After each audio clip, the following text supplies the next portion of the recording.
Did you ever think what it would be like traveling along in an open car without a windshield? Boy, you wouldn't go very far before you got all splattered with mud. And you'd have to keep your eyes closed so as not to be blinded by the dust. Well, when you're traveling along in life, Rangers, common sense acts as a pretty important windshield. It lets you see where you're going. I am the greatest.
What's up, everyone? Happy Sunday.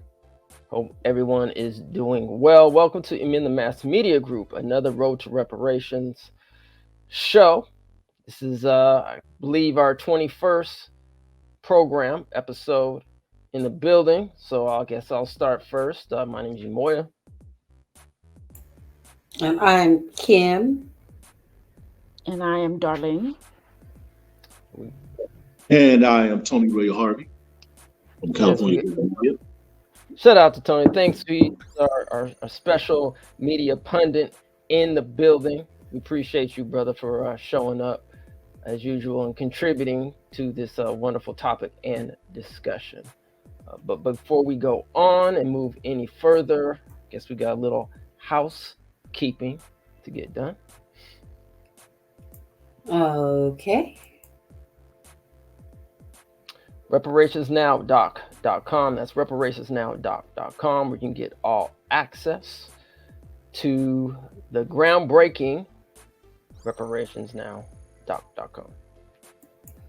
All right, and Reparations Now, the documentary theatrical release, is also available to stream on Tubi TV if you're looking for some viewing this weekend. Go to etnmediagroupstore.com. That's etnmediagroupstore.com to get all your latest Reparations Now, Cut the Check, Policy Over Party merch. Another way to support Amend the Mass Media Group is to use our ETM Amazon affiliate link when you do all of your Amazon shopping. Just hit that link first, available in our description tab, and then shop away.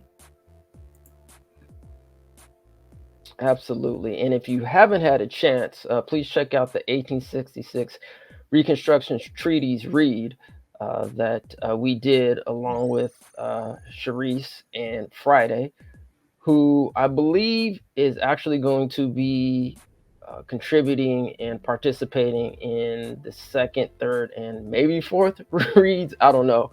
This is going to be quite interesting. But if you have yet to see the first read or first episode, you can check it out on our channel. Also, it's more important than ever to be reaching out to our California legislators.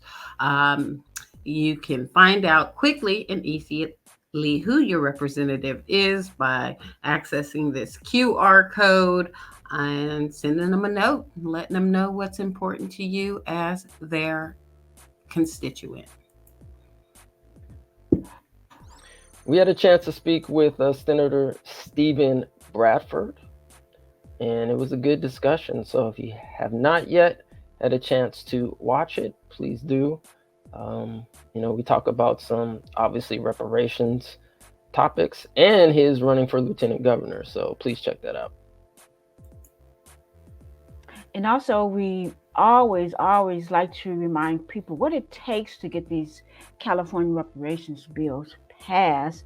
It would take 41 assembly members, 21 senators, and one governor to say yes to our bills. And the 21 senators is coming up really quick, which we would discuss a little later, sometime next week. So 41, 21 plus 1 equals California reparations bills being passed. All right. If you haven't had a chance, you can also support us by becoming a member on our YouTube page. If you just go to the YouTube page, there should be a selection somewhere just to hit membership. So we have some behind the scenes content that's currently up right now, where we do have some listening sessions that, if you want to check out, please, go to our membership page, and we're going to be putting up some behind the scenes content as well. So it's going to be exclusive content. So definitely, if you can, please become a member on our page. And also today, the great El-Hajj Malik El-Shabazz, also known as Malcolm X, born Malcolm Little, was born on May 19th, 1925. So peace to the ancestor. Shout out to Malcolm X. All right, so one of his quotes was, "I believe in the brotherhood of all men, but I don't believe in wasting brotherhood on anyone who doesn't want to practice it with me." Brotherhood is a two-way street. Our good brother Malcolm X El-Hajj Malik El-Shabazz has many quotes, and he also had a speech, a very profound speech called Ballot or the Bullet, if nobody has had a chance, and many others. So we definitely wanted to commemorate and give our good spirit and blessings to our brother Malcolm X, because he's definitely guiding us in our fight for reparations. So thank you, brother El-Hajj Malik El-Shabazz, for what you do. Hear, hear, and happy heavenly birthday. Happy birthday. And years ago, I would read the autobiography of Malcolm X to commemorate this day. I have not read it in years. I just picked it up the other day, and to be able to read it now in the lens of a reparationist, I'm even looking at that, his quotes and what they differently mean to me today. So, yes, he is our ancestor who is watching us. Yeah, just a real quick story before we go on. My cousin, I believe, I don't know if he was part of this organization or not, but I remember that's actually the first, when we had commemoration, it was probably had to be 5 or 6 years ago. That's at that commemoration event is where I met our good brother Chris Lodgson. And so we chopped it up there, talked about a lot of things, and here we are today, still making it happen. So yeah, so peace out to Chris. Hope all is well. We got to get him back on the platform again one of these days, but I know he's Mr. Busy. So yep. Look at Malcolm X bringing people together. Absolutely. Yep. To do the work. All right. Speaking of the work. So yeah, so let's briefly go over, because I know this thing about the budget is a huge topic in California. Where's the money gonna come from? People talking about reparations, etc. So let's go over a few articles. This is actually from the governor's website. It said California remains the world's 5th largest economy, thanks to continued economic growth and strong performances in a variety of industry sectors. California has ranked as the 5th largest economy in the world. This is dated April 16th, 2024. It says California remains the 5th largest economy in the world since 2017. California is the 5th largest economy in the world for the 7th consecutive year, with a nominal GDP GD. Did I say T? Mhm. GDP of nearly 3.9 trillion in 2023 and a growth rate of 6.1% since the year prior, according to the U.S. Bureau of Economic Analysis. I don't know if anybody has anything to elaborate on this before we go to the next slide, but if you do, please let us know.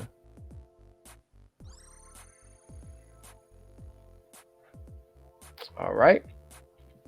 Also, one of the largest commodities that California actually exports to the actually all of the country. It says over a third of the country being the United States, just to clarify, over a third of the country's vegetables and nearly 3/4, okay, 3/4 of the country's fruits and nuts are grown here in California. California's top 10 value commodities for the 2022 crop year were dairy products, grapes, cattle and calves, almonds, lettuce, strawberries, pistachios, tomatoes, carrots, and broilers, etc., etc. So California, even though we're in a so-called might be budget deficit, still has a huge and thriving economy. So I think that's something just to note. And those are billions, not millions. So, Absolutely. Yes, that is to be noted. Yes, maybe we'll see some legislation around how, we can get a piece of this agricultural production carve out as part of our reparations package. Get us back to this landowning and our roots. Exactly. Another article looks like this was written. Let's see. I believe it was like the Washington. Let's see if I can get this source here. Yes, the Washington Examiner.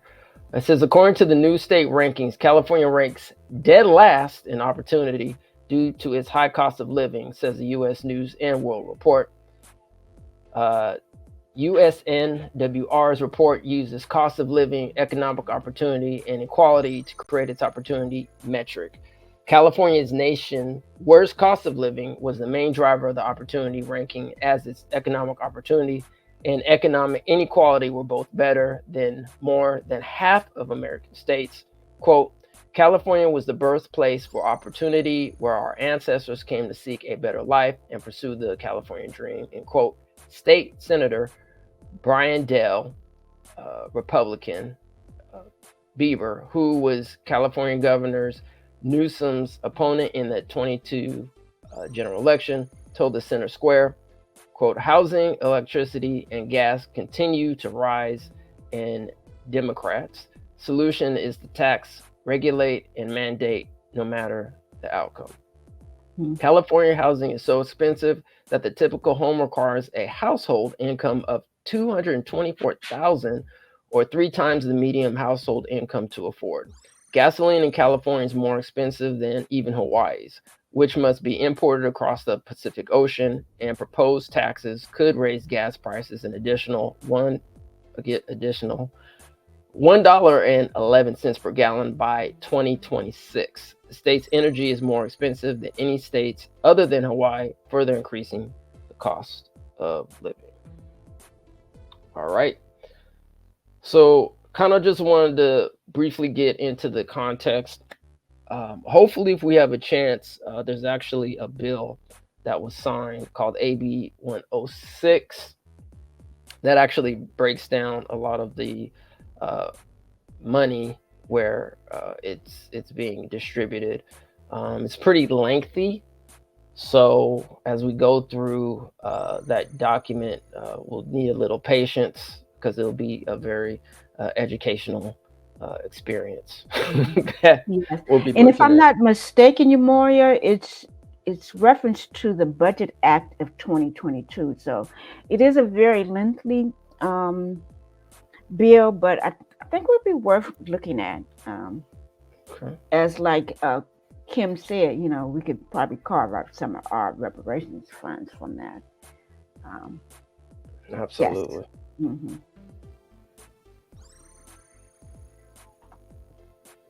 All right. All right. Here's a article from Cal Matters. It says California's budget crunch is forcing the legislature to scale back its agenda this session with bills to legalize psychedelic therapy, offer reparations to the descendants of enslaved people, and require more transparency around who is paying for lawmakers' sponsored travel among the early carnage. Alrighty. Facing estimated deficits of tens of billions of dollars over the next 2 years, leaders of the legislature's appropriations committees said today that they had to make especially difficult decisions as they held or amended hundreds of proposals with a significant cost during the biannual culling process known as the suspense file, though most of the bills in each committee still passed. Quote, the budget had a huge impact on what we did, end quote. State Senator Ana Caballero, a Salinas Democrat who leads Senate Appropriations, told Cal Matters, quote, we were trying to keep costs down and really trying to live within our means, end quote. Of the 341 bills on the Senate suspense file, 87 or about 25% were held in line with the average over the past decade, but another 121 were amended even as they advanced to the floor ahead of a crucial deadline next Friday for measures to pass their House of Origin. And that article was written May 17th.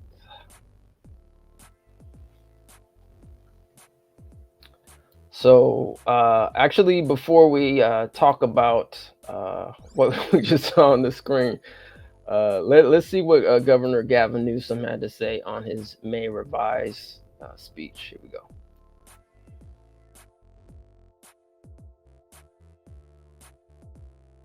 Portions, a process to address and correct the supercharged budgetary performance in the state of California in 2021 and 2022.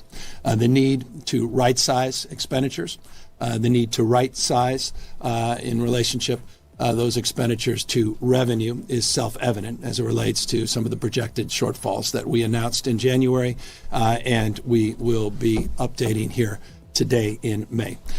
Fundamentally, the approach we will be taking today is a little bit different than the approach we've taken in the past. We are not looking at the budget year alone. We're looking at the budget year plus one. We're looking at the next 2 years to take operating deficits and to have what I loosely refer to as operating reserves, operating surpluses over the next 2 years. All right, so I guess Kim, Darlene, Tony, has anyone? Well, first of all, did anybody see his May revision speech? I did. You did? Okay. Yes, I did. Any feedback on it? Since this is the first one that I've actually really listened to, I was saying, and I also went to the. I believe you can go to the site and actually get the. May revision. And what I thought was really interesting is the budget year plus one. And so the projection to stabilize us, not this year, but within the second year as well. And we closely need to look at that because I think that read is going to be like a 2 or 3 time read for someone who is very new to it as myself to really understand it. But what I did find that since I saw the speech and then I read it, it was a little bit more clear. But how that budget year plus one is going to affect the reparations bills that we're trying to pass, I found that interesting. So I kind of stopped there because I need to get a little bit more versed in it. Yeah, they did a lot of one-time cuts and a lot of ongoing cuts. So that's going to be challenging. They're cutting stuff like EBT a little bit there. They're cutting stuff like middle class scholarship for students, because even though you might quote unquote be middle class, you still can't afford college. So they're cutting that out, so those kind of things need to be looked at. a little closer. All right, thanks for that, Darlene. How about you, Brother Tony? Did you have a chance to look at the Mirror Vision? Yeah, and my thoughts on it too is basically Darlene said. I'm really concerned how this going to affect these reparation bills going forward. But what she was talking about, for these 2 fiscal years, it's supposed to be a shortfall of what 44.9 billion dollars, and the first fiscal year, which would be 2024-2025, which is coming up, that shortfall will start at 27.6 billion, and then the following fiscal year that Darlene had mentioned, that will be estimated at $17.3 billion. So, somewhere up in there that's going to affect these reparation bills. I know we're about to, talk about that here in a little while, but I'm really concerned about that. And as far as what he have done, and I'm talking about Governor Newsom, yes, he's going to be cutting and trimming some spending in a lot of areas, as Darlene had just mentioned, that middle class tax for scholarships, that's going to be trimmed down. Then it's going to affect CalWorks, CalFresh, domestic violence programs, in support services. Those are going to be trimmed.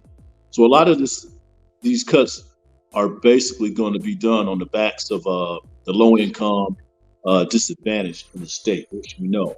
And I know what he's trying to do because he doesn't want to raise taxes. That's what this is all about. He doesn't want to raise taxes, and he doesn't want to start laying off people from the state or giving them furloughs as well. He's doing all this stuff to avoid raising taxes, which taxes are being raised in certain areas. As Brother Moya had mentioned, about a gas tax.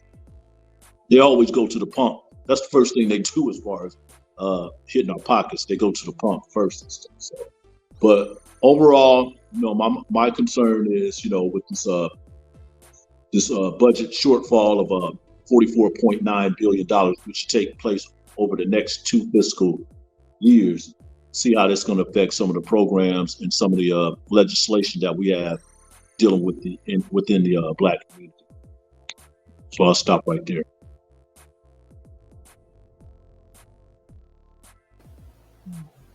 Cool. Thanks, Darlene. Thanks, Tony, for that. Appreciate it.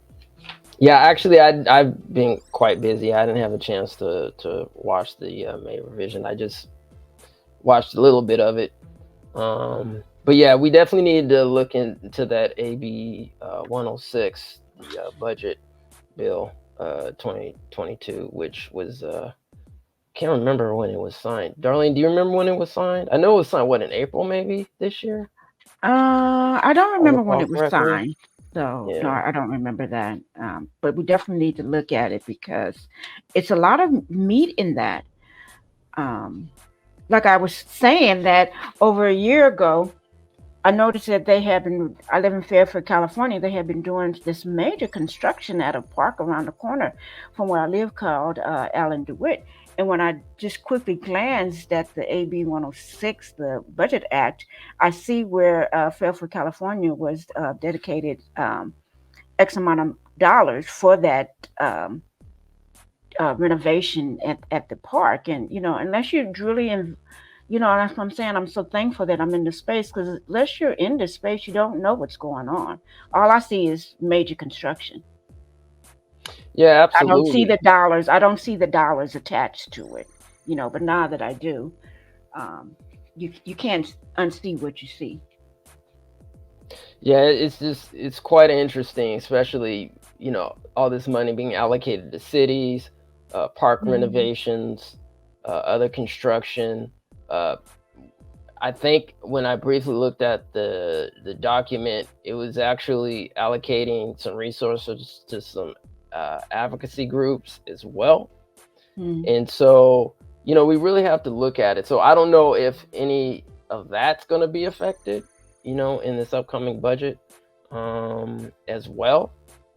But we're going to have to see. That's why I think it's by reading the May revision, they do talk about the Budget Act, and I have here on my notes Budget Act 2022. So they do talk about it in the actual print version of the May revision, and I believe Newsom may have even mentioned it a couple of times. But it's just like we need to be able to put all these pieces together and what's going on.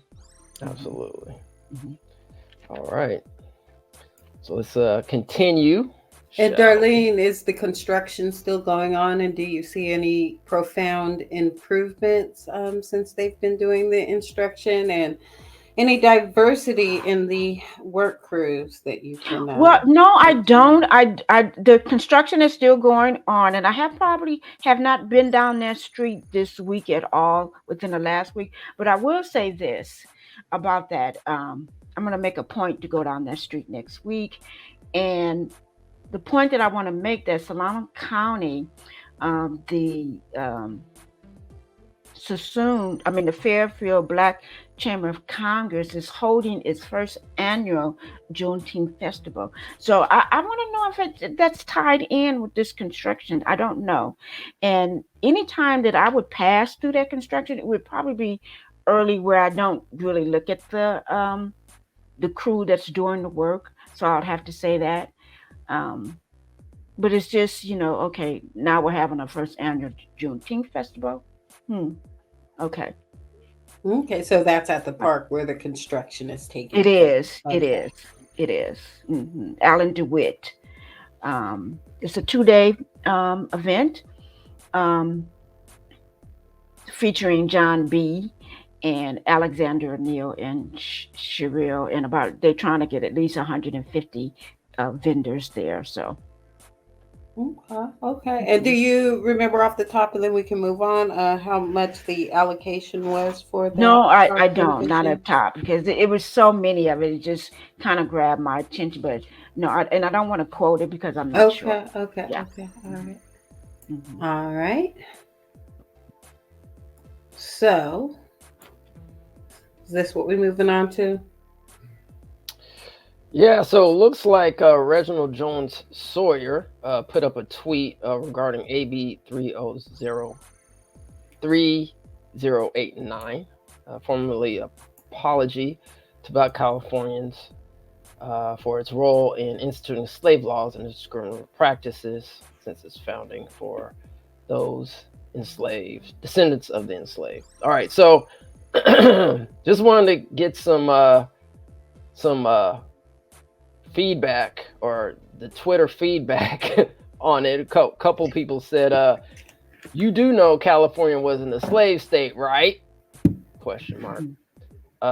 Somebody named Joy J said, the people who deserve an apology in California are the Japanese from when we put them in camps, and the Chinese for the labor we exploited when they built our railroads. I don't remember reading about black slaves in California. You are a race hustler, keeping racism on life support. Can I just stop right there? I said I wasn't going to say anything about this bill, but Yes, I will ma'am. want to comment. I want to comment on Joy J. See, and the first one. See, this is the dumbing down of America. Because if you would pick up a book, you would find out about these facts. Particularly the task force report. Yeah, particularly the people who deserve an apology in California are the Japanese. They were given an apology, and they were also given reparations. So do a little fact checking before you come on with these comments. But that's all I have to say. Absolutely. You're a shameful man and a cancer to your people. You'd rather raise the false flag of racism than actually help your constituents. Disgusting. From You don't know who it is, because there's a handle right here that says Hispan hombre. Oh, Hispan hombre. However you pronounce that. However. Okay. And then there's Joy J talking about keeping racism on life support. Racism is not on life support. It is alive and well and kicking. Mhm. It is kicking. And then the Chinese apologize to the Chinese for the label we exploited when they built the railroads. Okay, pick up a book. Pick up the task force report, final Please. report. Matter of fact, should I Oh put the my link God. in the chat? They really need to read it because They really do. they don't understand that, during 1848, 1849, that they were transporting slaves out here to work in the gold mines, Exactly. specifically Coloma. So if they read the report and understand that, they wouldn't make a statement, a negative statement as they did. It's just the same thing. And Kim, you said it, racism is a system in this country and in this state. Okay, so it's not going anywhere. I don't know what you mean or what you're saying about a lifeline. Okay, it's here. I mean, listen to it. You're talking about other people and what they should get, and we basically built this country. So that's my Exactly. And they're trying to, suppress that information as best as possible. And that's another form of systemic racism, just like with the Negro Bar, which is no longer the Negro Bar. It's the Black. What is it? Oh, Black Miners Bar. Pioneer or something. Yeah. I mean, so. I can't even get it in my head. Yeah, that too. And that's Coloma, right? Yes. Yeah, and piggybacking on what you just said. That's Folsom. Yeah. That's Folsom. And piggybacking on what you just said, Tony, is that, that they were exported here in 49 and 50 to work the gold mines. And also, if they would pick up the California Reparations Task Force final report, they would read that California Fugitive Slave Act was even worse than the federal government.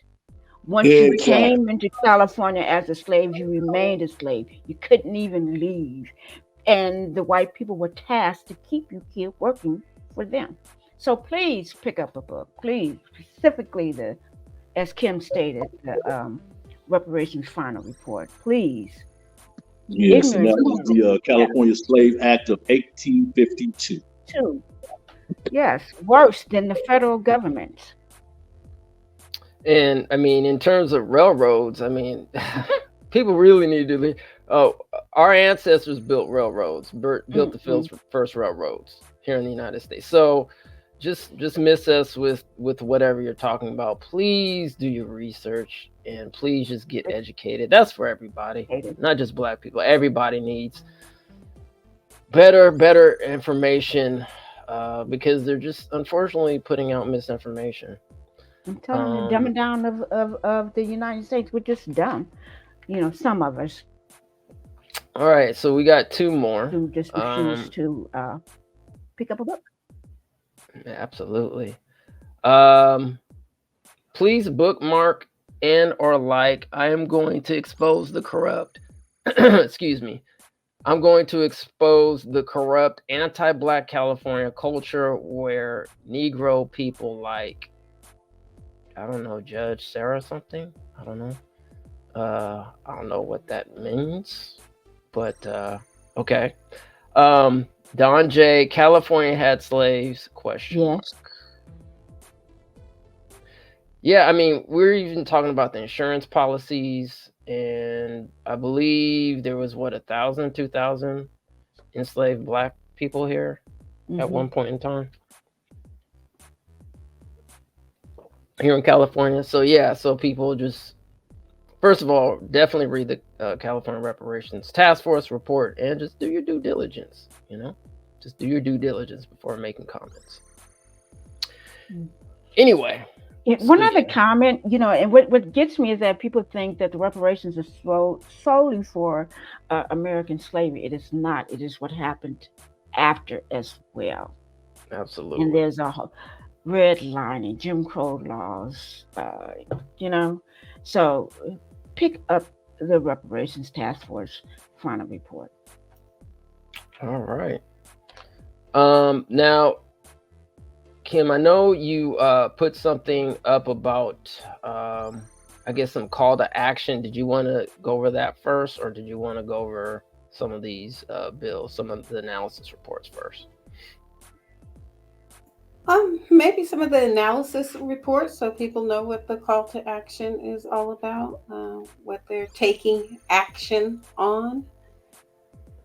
All right, so let's see. I guess I can start with my screen now. Maybe we'll start with SB 1403.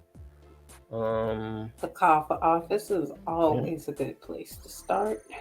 Okay.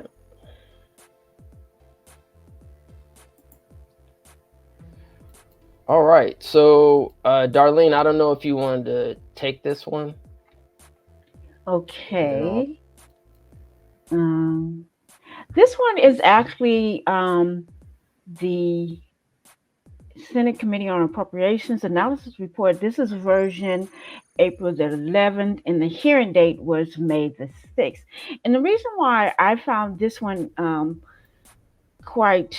and Darlene, if you need for me to move up or down on the slide, just let me know. We'll move up. You can move up then. Move up.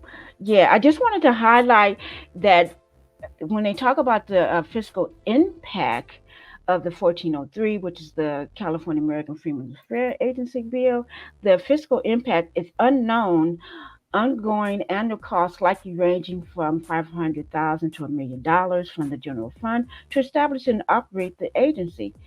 Costs include support staff for the agency as well as operating expenses, office space, and equipment for agency staff, and per diem and travel reimbursement costs for staff.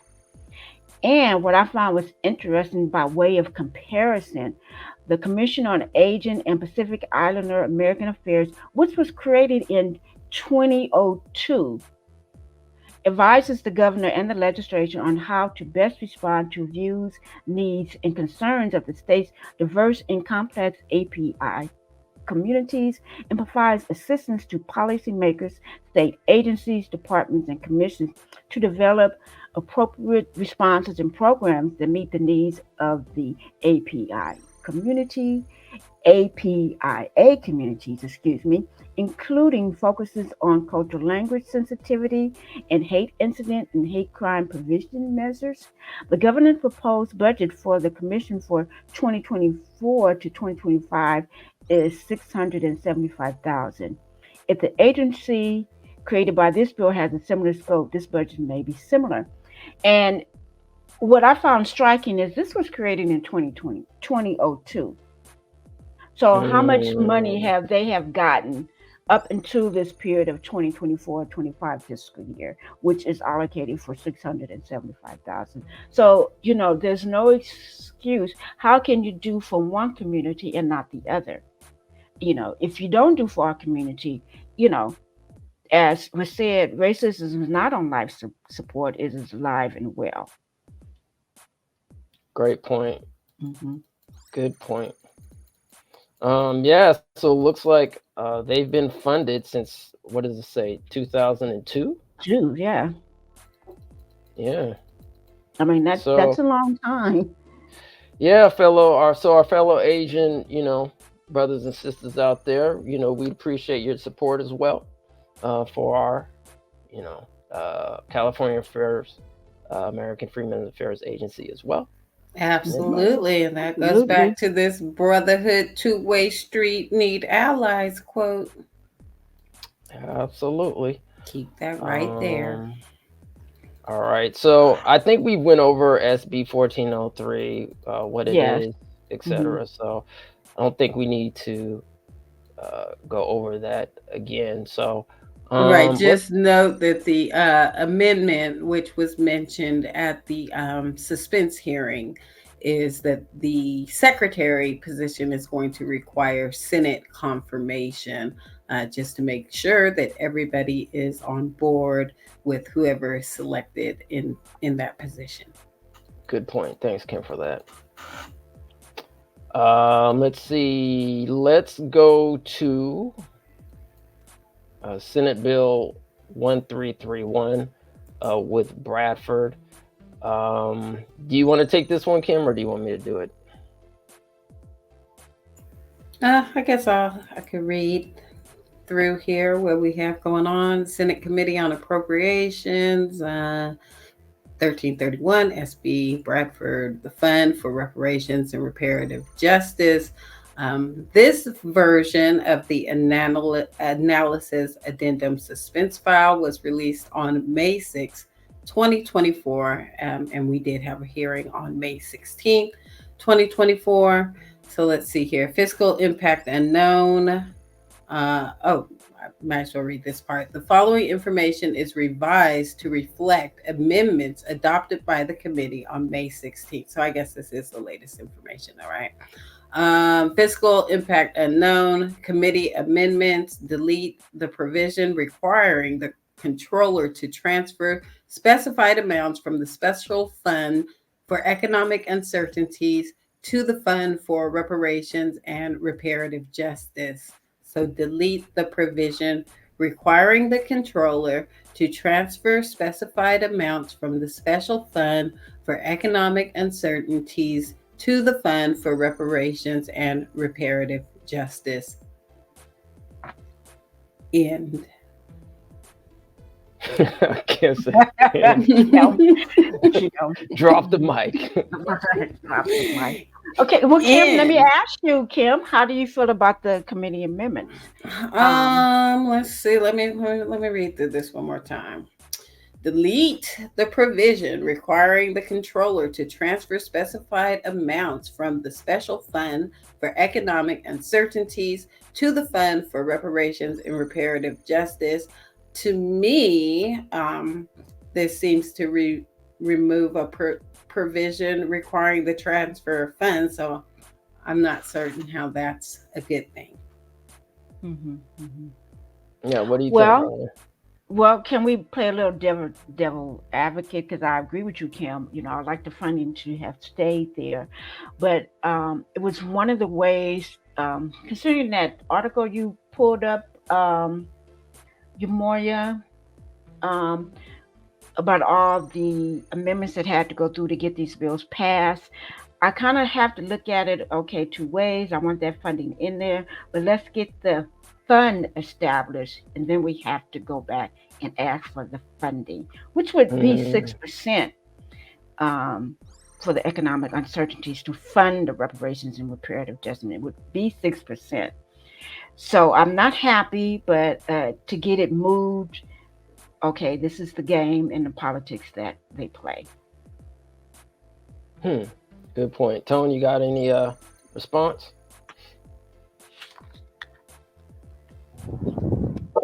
I'm sorry, about this particular bill? Yep.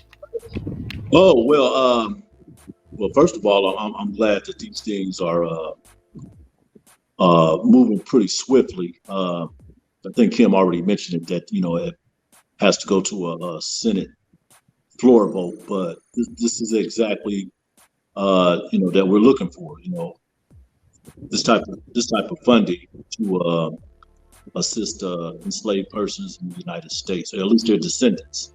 So I'm all for Senate Bill 1331. What about this specific amendment? Pardon? This specific amendment that's on the screen, what are your thoughts on that? Oh, yeah, Senate Bill 1331? I'm all for it. I'm all for it. Okay. In fact, I'm all for all of it. As anything. I mean, these type of fundings, as we already know, this topic is necessary for the this reparation movement. So absolutely. So getting the funding mechanism in place is top priority. That's absolutely great. Yes. And that's basically what we're talking about. Top priority. I mean, it's just going to make all the world a difference. And I'm just like the way that he crafted this up. So this will be a specific funding for reparations. So that's pretty much my thoughts on it. And then we want our audience. Oh, I'm sorry, Kim. We want our audience to understand there's the fund and there's the funding, and the funding has been deleted for right now. Yep. Any thoughts, Yamoya? I think, Kim, as you were saying, and also Darlene, I mean, even playing the opposite side of the spectrum. It's unfortunate, that they deleted that out, but at the same time, we definitely need an apparatus, some type of system to get set up. Mhm. And so I think this is actually a positive thing and not necessarily a negative thing, glass half full. And yeah, so I mean, as long as it's there, then we'll be able to then move forward and then start putting money and funds into that fund in the Yeah. future. It also, it also, paved the way to receive money from, any federal, state, or local grants too. So, Yes. and private donations as well. So that's one of the reasons why, you know, I support this bill. Yeah. Well, I think that language that you're talking about that was deleted, was that one of the reasons that it went on the suspense file? Because I think Bradford had to rework some things before it came out of appropriations. Tony, my understanding, all bills go to suspense if they have a dollar amount over 50,000 plus. Yeah. So, Okay, that is yeah. correct. That it is correct. Yeah. Yeah. Mhm. So that's what was just doing. Okay. And it was one of, oh boy, how many bills was in the suspense file on the Senate side? Over 300, right? Yeah. Yeah, it was Yeah. quite a few, man. So that's a lot of Suspense. legislation out there that has to deal with money and stuff. So Mhm. that's kind of wild. But I'm glad that this is that, what was it, a 5-2 vote? The Republicans, the Republicans on these appropriations and Judiciary Committee, none of them voted on any of these. I mean, they voted on these reparation bills, but none of them were in favor of it anyway. So 5-2 to head out to the Senate floor. I think it was all Democrats, including Bradford. Yes, next week. And since you mentioned that, we might as well do a real brief recap of who was involved in that appropriations vote. We have the Appropriations Committee Chair, Anna Cabarillo. She was a yes vote. As you mentioned, Brian Jones, the Republican on the Appropriations Committee, was a no vote. Then we had Angelique Ashby, Democrat, one of the yes votes. Josh Becker appeared to be a yes vote as a Democrat. And Senator Stephen Bradford, of course, votes yes on his own bills. That makes absolute sense. And then we have the other Republican, Kelly Siriato, who was a no vote. And then we have Aisha Wahab, who was another yes vote. So those are your 7 Senate Appropriations Committee members. All will be voting next week as well. So reach out to them. Tell the ones that voted yes to get it to the floor, thank you. And then the Republicans that voted no, ask them why. Especially if they're in your district. I'm sure they would love to hear from their voting constituents. So again, those are the no votes. And also, Kim, before we go, I do believe we have the California State Senate AB 3121 recap We do. slide. So I definitely want to go over that before it hits the Senate floor next week. All right. No, we have one more bill that we do want to talk about, and I will go to, I don't know if you could see my screen, SB 1050. Yes. Yep. Okay. So SB 1050, Bradford, California American Freedom Affairs Agency, racially motivated eminent domain. This bill did also pass the suspense file. This version on April 3rd. hearing date May 16th. All right, I'll just briefly go over the bill's summary. SB 1050 requires the Office of the Chief Financial Officer within the California American Freedmen Affairs Agency to collect and investigate claims of racially motivated eminent domain as defined and to distribute upon appropriation by the legislature just compensation to the rightful owner of the property. All right, here's the analysis. Fiscal impact unknown, ongoing annual costs, likely hundreds of thousands of dollars annually through the general fund to collect and investigate claims of racially motivated eminent domain.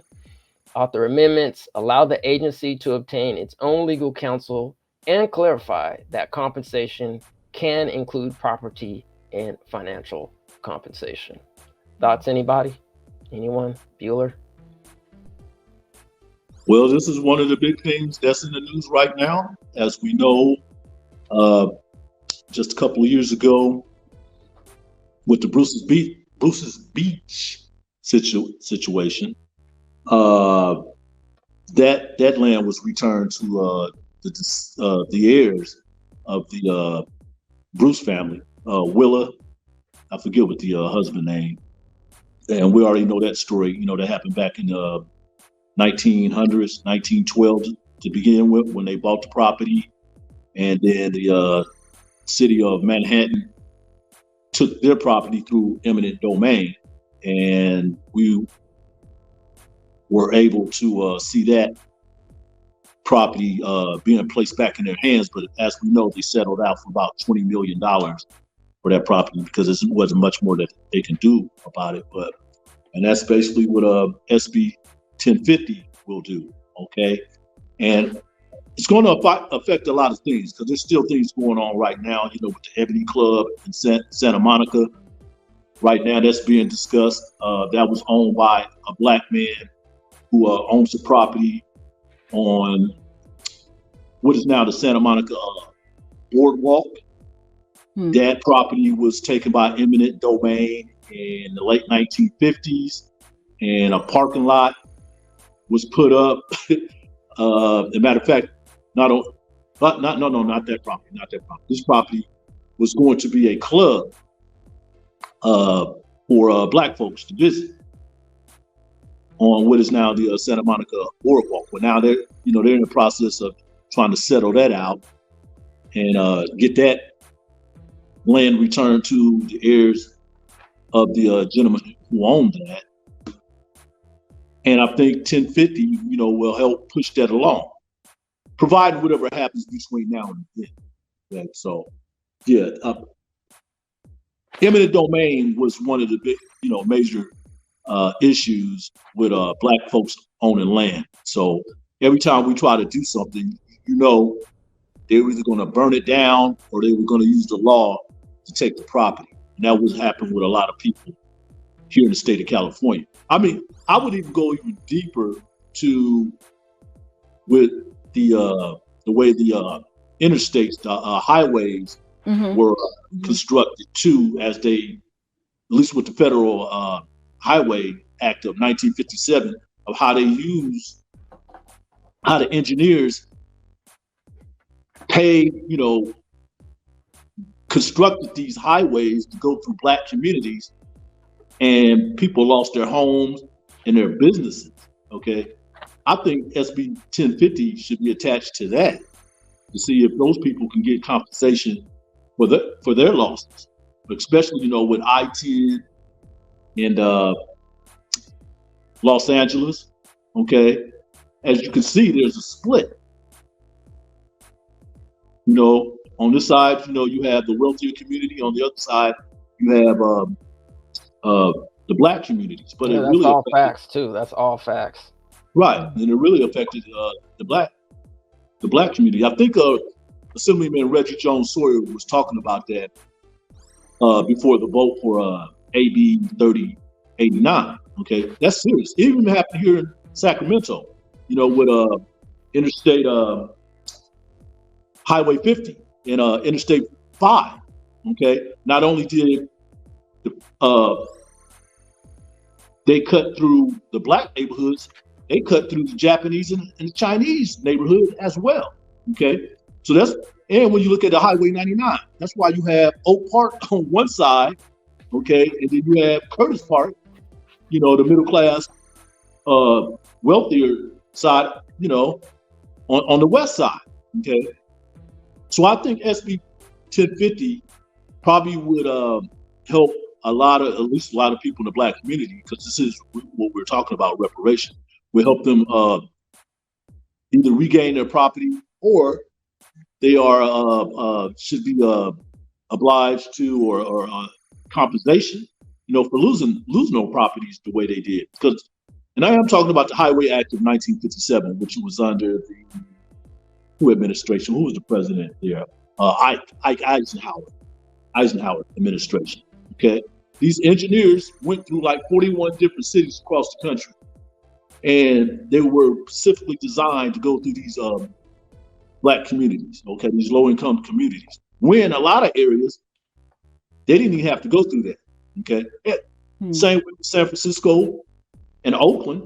Okay, if you look specifically how 580 and 880 were constructed, they went through the Black community, meaning they destroyed a lot of communities.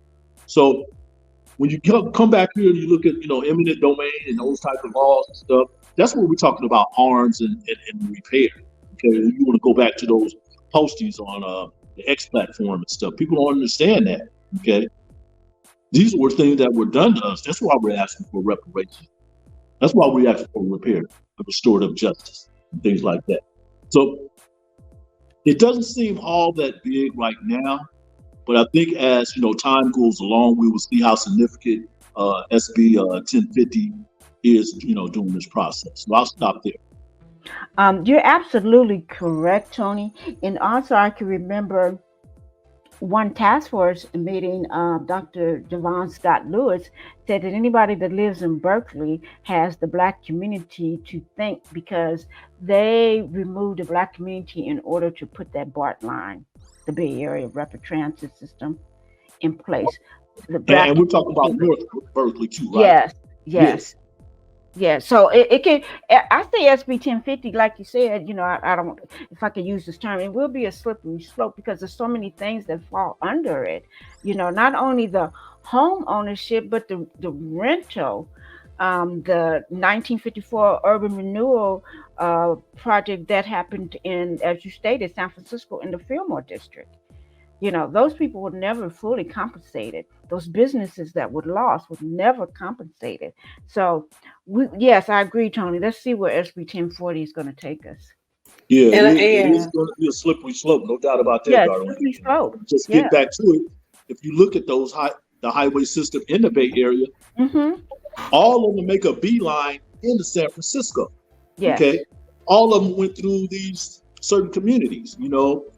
Low-income Black communities and stuff. Right. And that was done intentionally. And when you mentioned Sacramento, you didn't even mention the 160 out there, Del Paso, cut Del Paso off from the rest of the city. And, exactly. The 160 is like the road to nowhere. It's like, why do we even need this? And it economically segregated the Del Paso Heights area.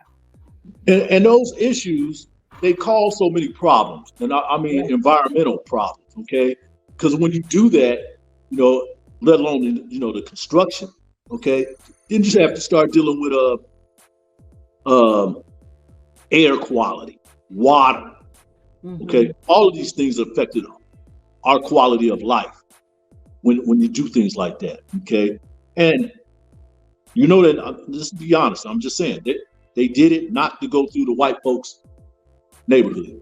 Okay. Now, if I would go to say like the Greenwood district, Black Wall Street, okay, they did it there too. Okay, so those people could not rebuild after that massacre happened in 1921. They built a highway to cut through the main artery of Greenwood, so they could not build again. Okay. And of course, we know a lot of people lost land. I mean, it's like in certain areas, it's just remnants of what it was back in 1921. It's almost like a ghost town and stuff. But these things were done intentionally, okay, to destroy our community. So, yeah, I'm really going to be paying attention to SB 1050, as we go along. First, it still has to go through the process, the legislation process. Mm-hmm. We'll get a little bit more understanding, at least from Senator Bradford, of what this bill can do. Tom, can you briefly mention Russell City? I think you covered that story, no? Yes, Russell City as well, which is in between. Okay. Russell City is between Hayward and Oakland, okay? And I think 580, stretch, right, 580 is, on that route. So, these things, they happen for a reason. Now, I know, with Russell City, okay, they just wanted to end that altogether. They said they were going to put up a industrial park or something like that, which they did, okay? And they were, they used eminent domain to get those people out of there, okay? And most of those people, well, they had relocated from San Francisco because they were getting pushed out of there. So that's how they ended up in Russell City. I think there was a family, and Kim and Darlene, I can't remember. The Johnson family. You're talking about the Johnson family. Yeah, I think they actually attended, and don't quote me, but I think they may have attended one of the listening sessions that we had. I can't remember where it was, like a year or two ago. That's when the story broke. I can tell you when that was. I want to say that was April 2021 in Richmond. Great memory. I don't remember, but yeah, I do remember there's somebody that did show up. I'll take a jab at it though, but no, that was April 2022. April 2022, and that's when I first heard of it, when they stepped up to the microphone and they told the crowd what had happened to their family. Okay, and these are the second generation from Russell City. They now live in Oakland, okay? And Russell City was demolished back in 1963. That's when they passed that eminent domain law. They got all those people out there. After that came out, it went national. So that's one thing about this Reparations California Task Force and those listening sessions that y'all were hosting was so important, because didn't nobody know anything about it. Now, MSNBC, CBS, and all of them, they jumped on that. They're major stories. Okay, they did some nice pieces on the Johnson family and what they've been going through, and they're still trying to get compensation. Okay. Yes, and they testified on this actual piece of legislation, correct, Darlene? Yes, they did. One of the hearings, it was the mother, the son, and the grandson. Right, they were there. Okay, now the brother and the sister, they were the first one to show up at the community listening session in Richmond. But then when they moved on to Oakland, they came to Oakland when they had the task force meeting there, and they did come to Sacramento when the task force meeting was there, and they showed up at the last day when the task force submitted the that 1,100 page report to the legislature. They were there too with the mother. Okay, mm-hmm. They've been pretty active in that. Marion Johnson, and that's the sister. She's the basically the spokesperson, and her brother, I want to say his name is Robert or John. I don't want to misrepresent his name, stuff like that. But yeah, they've been all up in the media about this thing. So SB 1050 would affect what they're going through right now too, and a lot of that would have to do with CAFA too, the African American Freedmen Affairs Agency. Yes, the Freedmen Affairs Agency, the CAFA office actually instructs 1050 to do something. So they're kind of related and tied, in that we need that CAFA office infrastructure in order to, like you said, unravel this entire eminent domain mess, because everybody's not going to have as much historical records on this as the Johnson family. So yeah, people are going to need some help. Umaria, can you go up a little bit? I wanted to comment on something that Kim just stated. Can you go up? You're right. You're saying that the 1050 instructs, even the way this is, the SB 1050 is titled California American Freedmen Affairs Agency. So yes, I think that needs to be pointed out what you just did. It instructs right the CAFA office to do something. Exactly. Yeah. So yes. So CAFA would be the one to review and investigate, these claims. Yes. So we definitely need the infrastructure of the CAFA office, for some of these other bills as well, particularly this one, 1050. It's happened all over the state, okay? And the reason why I say that, a lot of people say, we don't do anything, pull ourselves up by the bootstraps, but when we do, they find some way to come and tear it down, burn it down, okay? Because not only that, I was talking about the Ebony Club in Santa Monica. Well, in downtown Santa Monica, there was a group of black people, a lot of black people who lived there from 1920 to 1960, okay? Well, they moved them out. They burned them out, okay? All right? So I'm thinking, those houses that were in downtown Santa Monica, that those people should be able to, or at least their heirs or descendants of, these people who lost their property and lost their home, they should be able to file a SB 1050 claim. And what they did, this is what people don't know, okay? After they moved and burned them houses out, they built the Santa Monica Civic Auditorium. It opened in 1960, right? Okay, with the Santa Monica Civic Auditorium, what people don't know, unless you live here in California, that's where they were holding the Academy Awards, the Oscars. All right, that facility is no longer open. I think they're trying to refurbish it. They're redoing it, but they moved all those people that were living in that section of downtown Santa Monica to build that auditorium.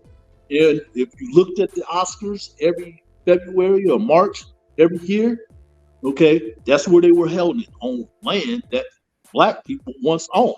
And those black people ended up there because they were part of the Great Migration West. These people had left the South and they had moved here and they had settled in that particular area. So maybe, at least I'm hoping, because I'm definitely going to ask some questions, those people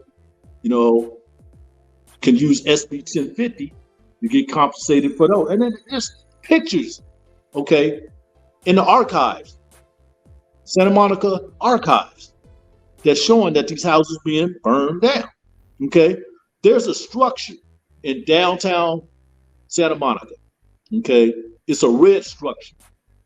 It's red, okay?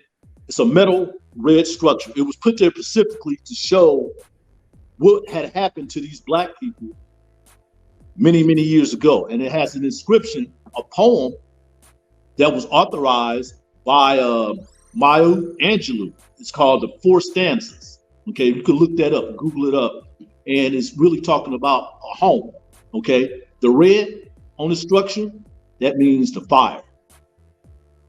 That means the fire. I wish I took pictures of it. I have to show y'all, of course we can't do it, doing this show, doing this episode, okay?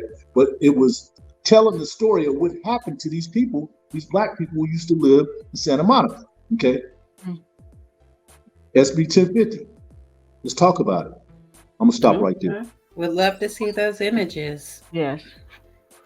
Oh yeah, I took videos of it too. I'm definitely going to do my best to try to share it with you today, so you can understand what I'm saying. Okay, because the artist, she's black. I'm trying to do a story on her right now about there you go. That's it right there. Thank you. And that's the artist right there. You know how we do. Okay, look at that structure, and you will I'm gonna show you the pictures that I got from the Santa Monica Historical Archive. Okay, of these houses being burned down. They're actually showing the house being burned down. They're on fire. Mm-mm. Okay, that's why she Oh, constructed that particular art piece to represent that time when those houses were being really burned down. Okay, powerful. all right, and the house represent what we call shotgun houses back in the day. Yeah. Okay, you open up the front door, you can see through the you can see through the backyard through the other door. We learned Type of about house. those in Weed. Remember, you more when we were making the documentary Reparations Now, the Yes, shotgun yes, houses. I remember that. Yes, yes, and that's the artist. All Now, what they right. did, they that's just one part of the display, the artistic display in Santa Monica. They show markers of where some of these black people live. Okay, they were doctors, they were grocers. There's a church nearby that's still open. That this one famous singing group. They were black.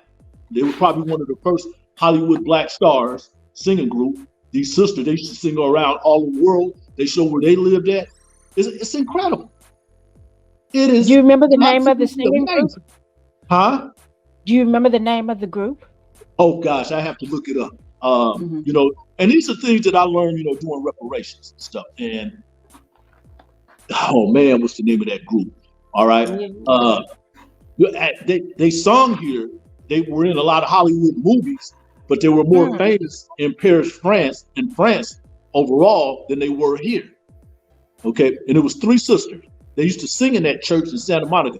That church is still open today. It's right down the street from where that art piece is that you had shown on there. Okay, it's really incredible. I haven't been talking about this as much because you know I'm still working on the story down there. I know they're doing the thing that's what's happening with the Ebony Club.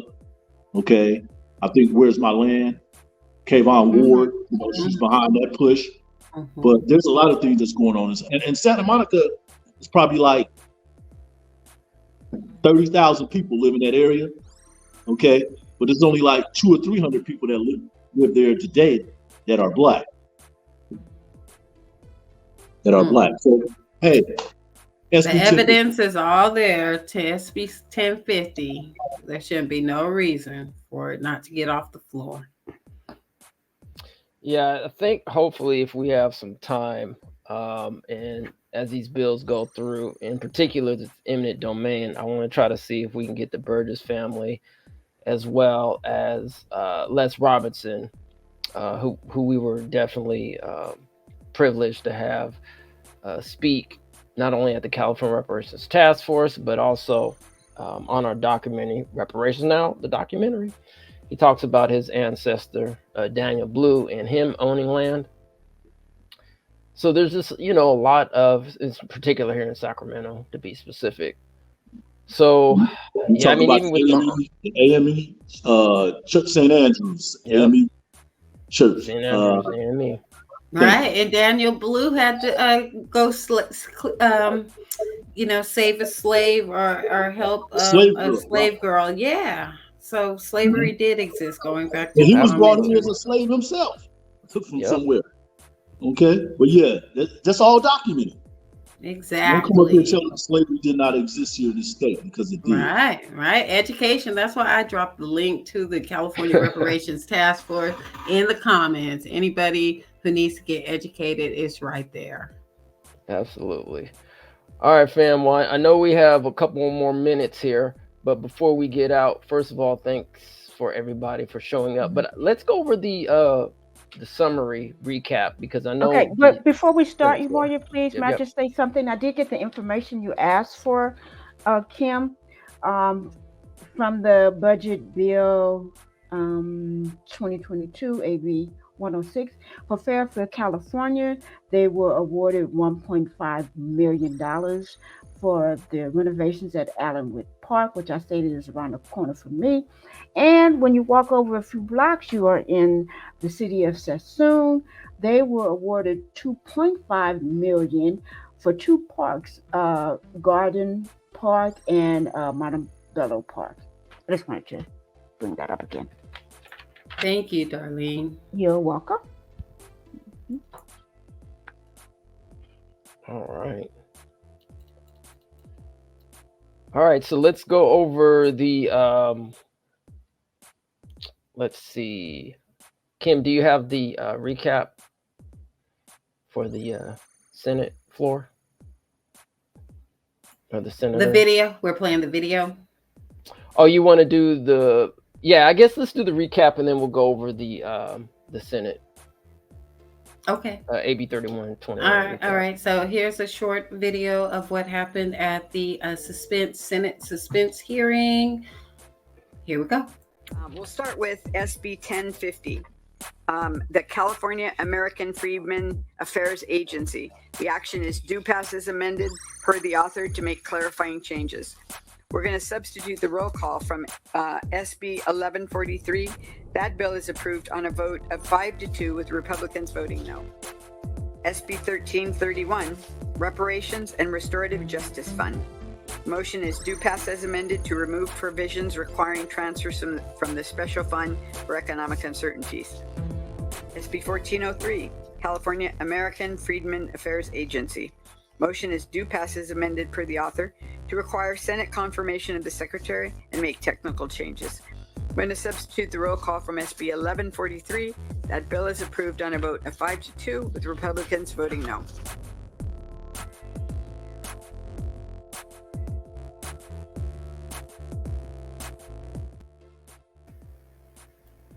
Hey Kim, actually before we, I just want to do a quick sneak peek on the 106, because I was actually able to it will just literally be a couple seconds. If you don't mind, I'm gonna share my screen. All right. Let me know when the overlay has been removed. It's gone. Okay, so I believe Darlene was referencing, I don't know what this section is, but I think Darlene, you said it was 1.5 million for Fairfield and for 2.5 for Sassoon, which is this as you can see right there, G and H. Yeah, okay. Can you see me highlighted the? Yes. Okay. So yeah, so this is what this document will actually be going over, just so everybody can get a quick sneak peek of it. But yeah, thanks, Darlene, for your research. Appreciate that. So, all right, let's go back to the recap, shall we? So as you can see, these are going to be the senators that will be the California senators that will be voting on these upcoming reparations bills, 1331, 1050, and 1403. Yes, am I correct, Kim? Yeah, yeah. All right, just make sure, man, all these like numbers, man, sometimes I get confused on what is what. So our priorities made it through 1403, the California American Freedmen Affairs Agency, also 1331, which is the Fund for Reparations and Reparative Justice. And then, as we just discussed, SB 1050, which deals with eminent domain takings. Absolutely. So that's what the people you see on the screen will be voting on next week. This is your 40-person Senate in California. So yeah, so there's that. So basically, 21 of these senators will need to get these bills passed through. So I know there's a call to action. Yes, Kim? Somewhere? Yes, I think there definitely is. Did you want to go I'd like over? to point out, but before you do that, I'd like to point out that we have 16 senators that were not in office. 20 yes, and then 16 that were not in office. Yeah, so we'll have to see for those who weren't in office, to see how they vote. Obviously, we got the two Republicans that need some work in the Senate of Appropriations. Yes, I know off the top of my head, just off the top of my head, that Senator Angelique Ashby, who was not in office at the time of the AB 3121 vote, did vote yes during the appropriations Mm-hmm. Senate suspense session. So we have She has voted on everything that has to do with reparations, and she has voted yes on everything that I've been to. I believe that you and Darlene have been to too, Kim. So she's been really supportive of that. And I'm kind of not surprised either, though. But she has. Okay, thank you for that. Yes, so she seems to support it even though she wasn't in office, and that's exactly what we need to be doing, kind of gauge where the people who were not in office, gauge where they feel about reparations initiatives. Well, hopefully we can count on Senator Smallwood Cuevas, who was not in office. So I would certainly would be on the ledge. I would like to say that she's going to vote yes, push these bills through. So that's another one.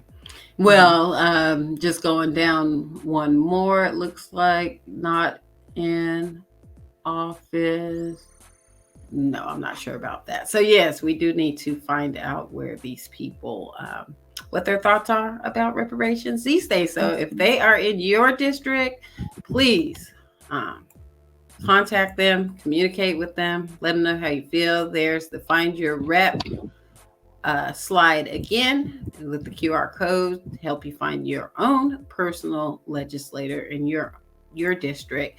And also, there's a call to action going around right now on social media. You can find this at the CJEC Twitter, which formerly known as Twitter, now X page. The handle for that is at CJ Official on X. Go there, find this call to action, and please participate by sending a support letter for these 3 bills all at once to all 40 senators at once with the click of the button. So I'm going to go ahead and in the comments put in the handle for CJEC Official Twitter page.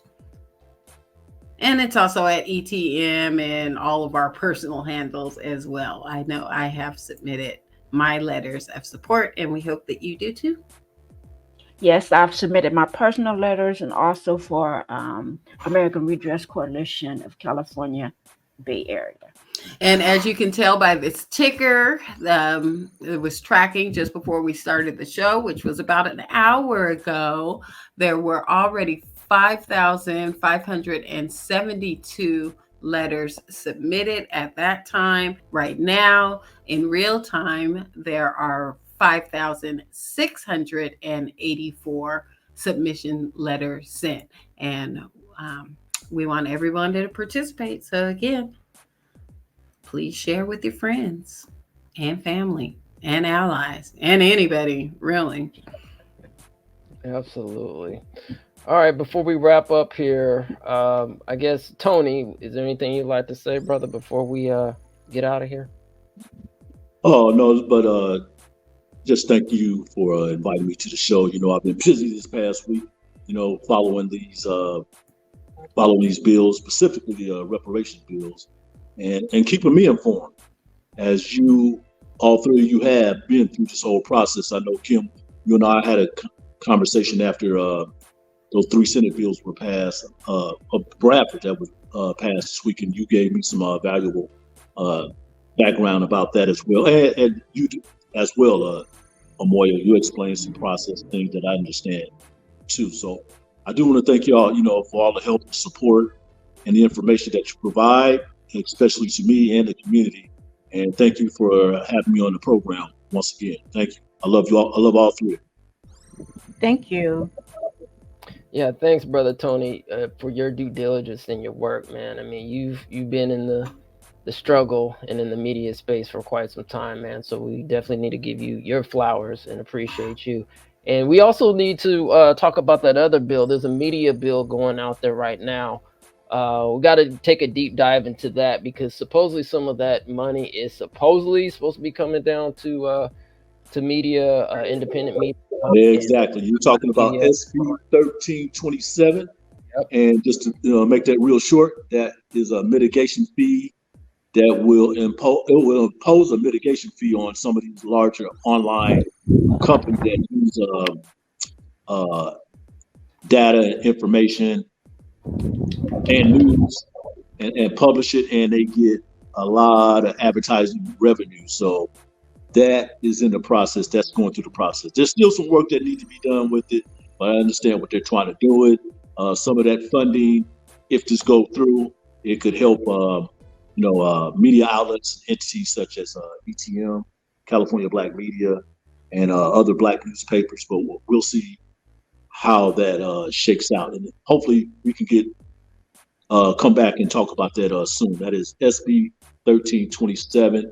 That bill is authored by Senator Stephen Glazer, pretty interesting fellow, because he was the one who basically dismantled ACA 3, which is now ACA 8, what they're trying to eradicate the language involuntary servitude off the California Constitution. So when that first came out, he was opposed to that happening. So he is the engineer of SB 1327. So we need to find out a little bit more about how that's going to work out, or at least how that's going to benefit us, because we're trying to do the best that we can in this field, and we need funding.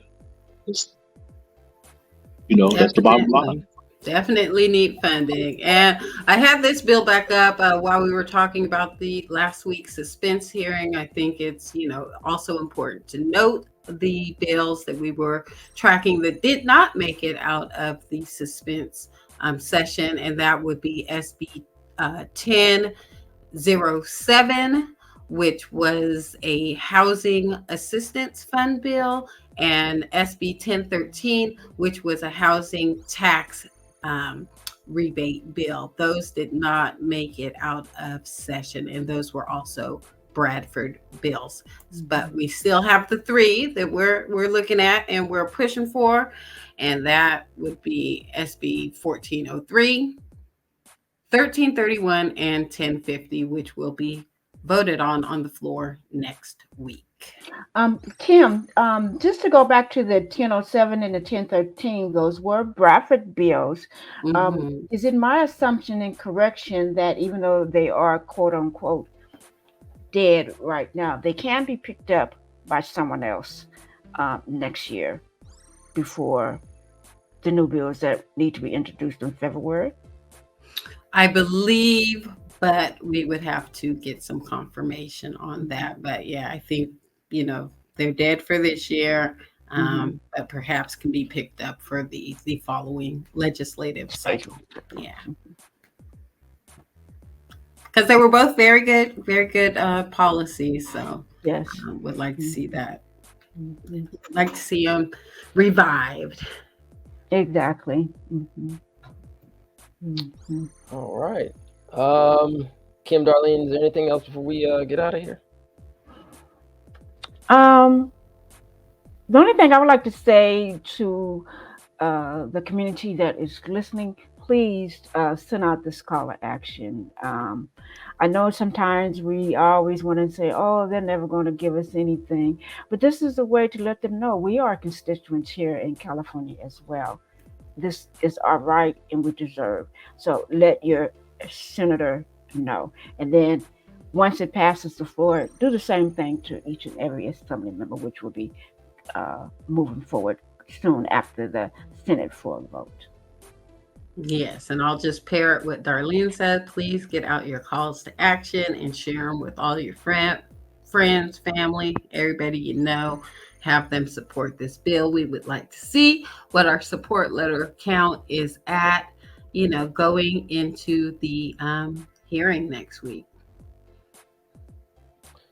Absolutely, family. So on that note, well, before we go, I just got to give everybody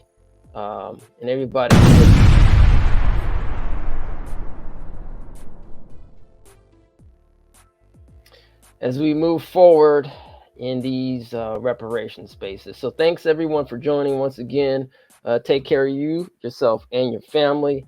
And on that note, family, Peace and reparations.